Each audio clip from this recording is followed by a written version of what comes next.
"Mom, I don't understand," I said, staring at the empty seats where my kids should have been sitting at my mother's birthday celebration in her New Jersey home. "You specifically told me this was a grown-ups-only party." The confusion in my voice turned to disbelief as my brother Michael walked in with his wife and their 3 children, all dressed up and carrying perfectly wrapped presents. My mother's face lit up at their arrival, and she rushed to embrace her grandchildren. "Grammy!" they squealed in delight, while my heart sank thinking of my own children, Emma and Lucas, who were at home with a babysitter because I'd respected my mother's wishes. "Oh, Carmela," my mother said, noticing my expression. "Michael's kids are different. They're special. I'm sure you understand."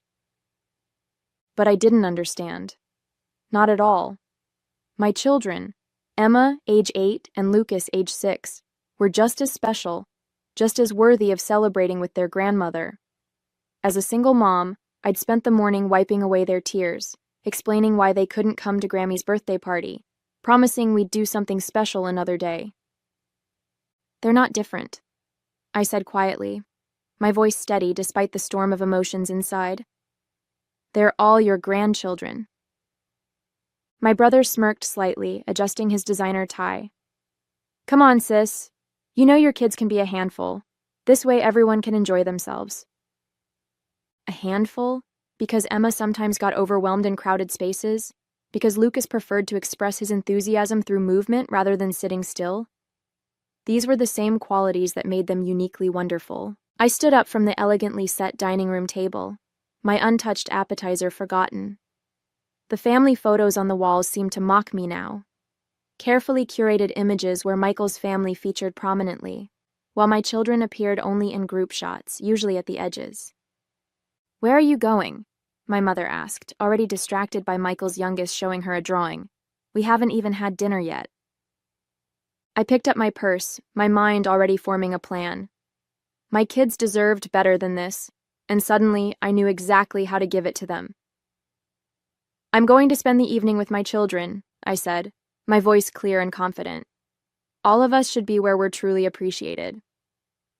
As I walked out, I pulled out my phone and scrolled to a number I hadn't called in years. Sometimes the universe has a way of providing exactly what you need, exactly when you need it. The drive home through the quiet New Jersey streets gave me time to reflect on the years of subtle exclusion my children had faced. It had started small, my mother forgetting to invite them to Sunday brunches, planning family events during their nap times when they were toddlers, always finding reasons why Michael's kids were easier to accommodate. I'd made excuses for her behavior, always trying to shield Emma and Lucas from the pain of rejection. But maybe I'd been wrong. Maybe they needed to learn that when people don't appreciate you, you create your own joy elsewhere. As I pulled into our driveway, I looked again at the contact I'd found on my phone. Antonio DeMarco, Culinary Institute. Tony and I had gone to high school together, and he'd gone on to become one of New Jersey's most celebrated young chefs. His restaurant, Giardino, was always packed, and my kids had been begging to go there after seeing his cooking videos online. I dialed his number, hoping he'd remember me. The phone rang twice before a familiar voice answered. "Tony, it's Carmela Martinez from Ridgewood High." "Carmela, oh my God, it's been forever, how are you?" The warmth in his voice brought tears to my eyes. "I'm okay. Listen, I have a strange request. Are you at the restaurant tonight?" I explained the situation, trying to keep my voice steady. Tony listened without interrupting, then said something that made me smile for the first time that evening. "Bring them over right now. I have the perfect idea." I walked into the house to find Emma and Lucas sitting with their babysitter, Jessica, attempting to play board games, but clearly downhearted. Emma's long dark hair was pulled back in her special occasion braid. She'd done it herself, hoping until the last minute that Grammy would change her mind about the party. "Mom!" Lucas jumped up, his energy instantly returning. "You're back early. Did Grammy miss us?" The question broke my heart, but I wouldn't let them see my sadness. Instead, I grinned mysteriously. "How would you two like to go on an adventure?" Emma looked up cautiously. "What kind of adventure?" Well, I said, pulling up one of Tony's cooking videos on my phone, how would you like to meet this chef? And maybe learn how to make something special in his kitchen? Their eyes widened with excitement. Really? They gasped in unison. Really? Sometimes the best celebrations are the ones we create for ourselves. The lights of downtown Montclair twinkled as we pulled up to Giardino. The restaurant's warm glow spilled onto the sidewalk, and through the windows we could see the busy dining room filled with happy patrons. Emma clutched her notebook, the one where she wrote down recipes from cooking shows, while Lucas bounced excitedly beside her. Are we really going to cook in a real restaurant? Emma asked, her earlier disappointment forgotten in the face of this new adventure. That's the plan, sweetheart. I smoothed her carefully braided hair. And you know what? You're already dressed perfectly for a special evening. Tony was waiting at the door, his chef's whites crisp and clean despite the dinner rush. His face broke into a huge smile when he saw us. The Martinez family! Come in, come in! He knelt down to Emma and Lucas's level. I hear you two are interested in cooking? Lucas nodded enthusiastically. I can make scrambled eggs all by myself. And I've been learning about herbs, Emma added shyly, showing him her notebook. I have a little garden on our windowsill. Tony's eyes lit up as he flipped through Emma's careful notes. This is impressive. You know, I started just like you, growing herbs in my mom's kitchen when I was about your age. He led us through the bustling dining room to a special table with a view of the open kitchen. The aromas of fresh herbs and sautéing garlic filled the air, and I watched my children's faces glow with wonder as they took in the orchestrated chaos of a professional kitchen. First, Tony announced, we'll have a proper dinner. Then, if you're interested, I thought we might create something special for dessert. He winked at the kids. I could use some expert help with my famous tiramisu. Can we really help? Emma asked, her eyes wide. Of course. I'll even give you special chef's aprons. He glanced at me with understanding. Every great chef needs to start somewhere, and my kitchen welcomes all kinds of special talent. The emphasis he placed on special was different from my mother's, where she used it to exclude. Tony used it to celebrate what made each person unique. I watched as a server brought fresh-baked focaccia to our table, the herbs on top matching the ones Emma grew at home. I took the liberty of planning a tasting menu, Tony said. Everything child-friendly but sophisticated. No dumbed-down kids' meals here. In my kitchen, we respect all our chefs, no matter their age. Looking at my children's excited faces, I felt the last traces of hurt from earlier beginning to fade. Sometimes rejection just redirects you to where you were meant to be all along. The tasting menu was a parade of delights that made us forget all about my mother's party. Each dish came with a story from Tony about its origins, and he encouraged the kids to guess the ingredients. Lucas correctly identified the sage in the butternut squash ravioli, while Emma impressed everyone by detecting the subtle hint of rosemary in the roasted chicken. You have quite the sophisticated palate, Tony told Emma, who beamed with pride. Would you like to see how we make our herb blend? As we finished our main course, Tony brought out 2 pristine white chef's aprons, each embroidered with Giardino Junior Chef in gold thread. The kids' eyes lit up as he helped them put them on, carefully rolling up the sleeves to fit their small arms. Now, Tony announced, leading us into the kitchen, who's ready to make some magic? The kitchen was a wonderland of stainless steel and organized chaos. Staff members smiled warmly at the children, and Tony introduced them properly. Everyone, meet our special guest chefs for the evening. Emma here is our herb expert, and Lucas is our enthusiast in training. Welcome to the brigade, called out several chefs, using proper kitchen terminology that made the kids stand taller with pride. Tony set up a special station for them, with all ingredients measured and ready. Safety first, he explained, showing them how to properly hold utensils and handle hot items. Emma took careful notes in her book while Lucas watched with uncharacteristic focus. First, we make the coffee mixture for soaking the ladyfingers, Tony explained. Lucas, would you like to help me count how many we need? Lucas, who sometimes struggled to sit still in school, counted each cookie with perfect attention. 24, he announced proudly. Exactly right. Emma, could you help me mix the mascarpone filling? The key is to fold it gently, just like how you handle those delicate herbs in your garden. I watched in amazement as my children worked together with none of their usual squabbling. Emma showed surprising patience helping her brother, and Lucas listened carefully to her suggestions. Tony had an intuitive way of playing to their strengths while gently supporting their challenges. Mom, Emma called out, take a picture of us mixing. I snapped several photos of them working, their faces focused and joyful. Without thinking, I posted one to my social media with the caption, "My amazing junior chefs creating magic at Giardino. Thank you, Chef Tony, for making this night unforgettable." Almost immediately, likes and comments started pouring in. My phone buzzed with a text from my cousin Sophia, who was at my mother's party. OMG, is that the Chef DeMarco? The kids look so happy.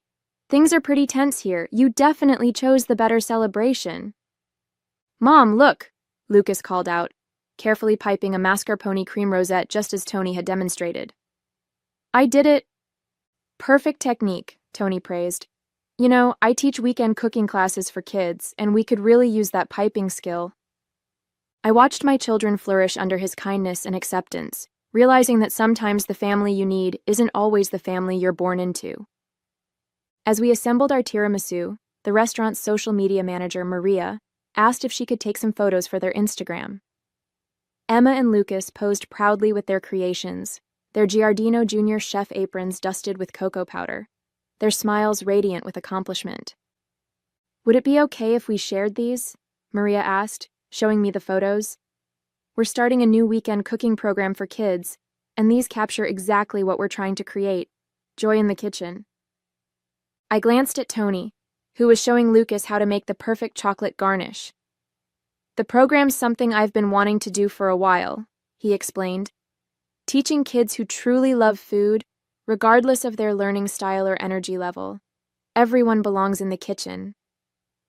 The warmth in his voice made me think of all the times my mother had excluded my children because they didn't fit her idea of proper behavior. Here, Lucas's enthusiasm was channeled into creative energy, and Emma's quiet attention to detail was celebrated rather than labeled as being too serious. Of course you can share the photos, I said to Maria, and tell me more about this cooking program. While the tiramisu chilled, Tony gave the kids a tour of the herb garden on the restaurant's rooftop terrace. The New Jersey skyline twinkled behind them as Emma excitedly identified different plants, while Lucas carefully smelled each herb, declaring which dishes they would enhance. My phone kept buzzing with notifications. The photos were spreading through our community's social networks, drawing attention not just to Giardino's upcoming program, but to the bigger question of inclusion. Comments poured in from other parents of children who didn't quite fit the traditional mold. This is amazing.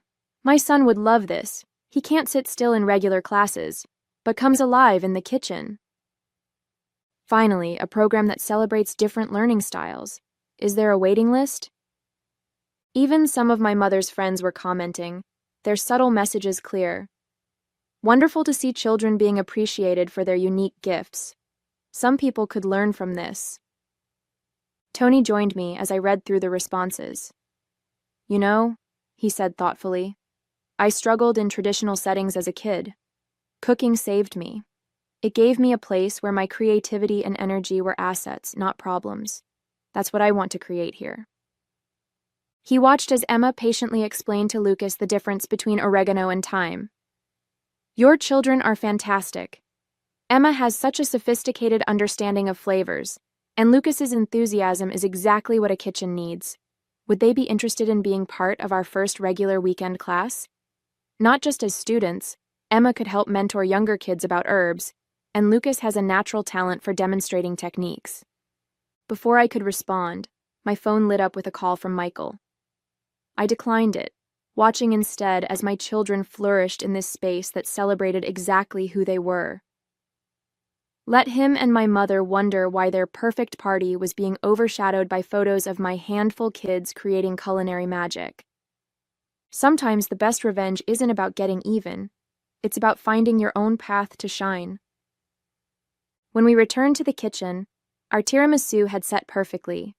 Tony showed the kids how to do the final decoration, teaching Emma the perfect dusting technique for the cocoa powder, while Lucas created chocolate curls for garnish. The entire kitchen staff gathered to admire their work. "These look professional," Tony declared, taking more photos. "Would you mind if we added these to our dessert menu? We could call them Emma and Lucas's Junior Chef Tiramisu, with a portion of the proceeds going to fund scholarships for our weekend cooking program." The kids' eyes widened with disbelief. "Our names? On the real menu?" Emma whispered. "Absolutely," Tony smiled. "Every great chef deserves credit for their creations." My phone buzzed again. More messages from family members at my mother's party. My Aunt Diana had written, "Just saw the photos. The kids look so happy and confident. Your mother is upset that everyone keeps talking about their cooking adventure instead of her party. Maybe this will teach her something about inclusion." Another message popped up from my cousin James. "Michael's kids are throwing tantrums because they want to be cooking at the fancy restaurant too. Karma is real." Ha ha ha. I put my phone away, choosing instead to focus on the moment. The kitchen staff had arranged a special tasting of the kids' tiramisu, complete with a mini judges panel that offered professional feedback. Lucas beamed as they praised his chocolate work, while Emma glowed when they commented on her perfect layering technique. "You know," Tony said quietly as we watched them, "I'm starting a charity foundation to make our cooking programs accessible to all kids. Would you and the children like to be on the advisory board? We need people who understand the importance of creating inclusive spaces." Before I could respond, Maria rushed over with her tablet. "The photos have gone viral in the local foodie community. Several restaurants are asking about starting similar inclusive programs. And look at the comments, colon. Finally, someone recognizing that all children have gifts. This is what real family support looks like. Can't wait to bring my too energetic son to these classes." The best comment came from Mrs. Peterson, my mother's oldest friend. "These children are absolutely precious and talented. Some grandmothers don't know what they're missing." Tony gathered everyone for a final photo. Emma and Lucas in their junior chef aprons, proudly holding their creations, surrounded by the supportive kitchen staff. It was everything a family photo should be. Genuine smiles, natural poses, and pure joy. "Mom," Emma said as Tony showed her how to properly wrap their tiramisu to take home, "can we do this every year instead of Grammy's party?" "Even better," Tony interjected with a wink. "How about every weekend? Our junior chef program runs Sunday mornings. Perfect for a mother-child cooking tradition." Looking at my children's happy faces, I realized we'd found something far more valuable than inclusion in my mother's carefully curated family gatherings. We'd found our own tradition, our own community, and our own way to shine. The next morning, our kitchen filled with the aroma of fresh coffee, as Emma and Lucas proudly shared their tiramisu with Jessica, our regular babysitter. The joy of the previous evening still lingered, made even sweeter by the stream of supportive messages continuing to flood my social media. "Mrs. Martinez," Jessica said, savoring a bite. "This is amazing. I saw the photos last night. Everyone at my college is talking about Giardino's new kids program. They're saying it's going to change how restaurants think about children's cooking classes." My mother had left 3 voicemails and 5 text messages, all unopened. Instead, I focused on helping Emma plan her first herb workshop for the weekend program, while Lucas practiced his piping techniques with whipped cream on morning waffles. "Mom," Emma said thoughtfully, arranging her herb guide handouts. "I was sad about missing Grammy's party, but I think we found something better. This feels like we're making our own special thing." Lucas nodded vigorously, a dot of whipped cream on his nose. "Yeah. And Chef Tony says I can help teach the little kids how to count ingredients. He says my energy makes math more fun." The doorbell rang, It was Tony, dropping off their official junior chef jackets for the weekend program. "The first class is already full," he announced. "Turns out there are a lot of families looking for a place where their kids can just be themselves." As I watched my children try on their jackets, posing for yet another photo that would undoubtedly make its way through our community, I realized that sometimes life's sweetest moments come from creating your own celebrations rather than fighting for a place at someone else's table. 1 month later, Giardino's first official junior chef weekend program launched with Emma and Lucas, helping to welcome 15 excited children. The local newspaper covered the event, featuring a photo of my children teaching others, Emma demonstrating her herb expertise while Lucas showed younger kids how to make chocolate decorations. My mother finally stopped calling after I sent her a copy of the newspaper article with a simple note: "We found where we belong." Michael's wife reached out separately, asking if their kids could join the program. I directed her to the website like any other parent. No special treatment needed. The kitchen became our Sunday tradition. Each weekend, Emma expanded her herb garden knowledge, eventually starting a small business selling herb-growing kits to other aspiring young chefs. Lucas discovered that his boundless energy made him a natural entertainer, and his cooking demonstration videos on Giardino's social media gained a devoted following. Tony and I worked together to expand the program to other restaurants in New Jersey, creating a network of inclusive spaces where all children could discover their culinary talents. The waiting list grew longer each week, but we made sure to reserve spots for kids who, like mine, needed a place to shine in their own way. "You know what, Mom?" Emma said one Sunday as we prepared for another class. "I don't feel sad about Grammy's parties anymore. We made something better." Lucas looked up from his chocolate piping. "Yeah, and we get to share it with everyone." That's the thing about exclusion. Sometimes it leads you exactly where you were meant to be all along.